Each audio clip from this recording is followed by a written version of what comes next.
Une ambiance de pub tamisée dans l'ouest de Londres. Ils se rencontrent pour la première fois.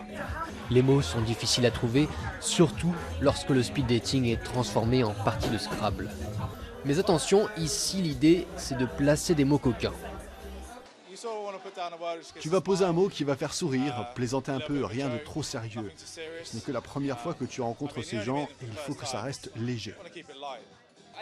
C'est une façon informelle et amusante d'essayer de discuter avec quelqu'un et tester différents mots. Je ne pense pas qu'il y ait vraiment de message derrière, c'est juste une façon de s'amuser.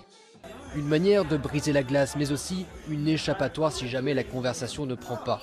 Chaque partie ne dure que 7 minutes avant de passer à son prochain adversaire. Certains verront des messages cachés, d'autres non. Et pour une fois, peu importe l'orthographe, il est même possible d'inventer ses propres mots. Les mots coquins, c'est un moyen pour faire circuler le jeu créatif un peu plus. Surtout après un verre ou deux, il y a une créativité incroyable. Car de l'imagination, il en faut parfois pour rencontrer des gens. À Londres, comme dans beaucoup de grandes villes à travers le monde, il est paradoxalement souvent difficile de rencontrer sa future moitié.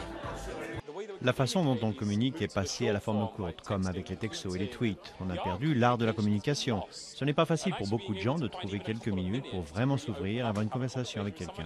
Mais je pense que c'est génial parce que ça brise les barrières et oui, vous pourriez finir par parler de sexe ou vous pourriez finir par parler de quelque chose de complètement différent.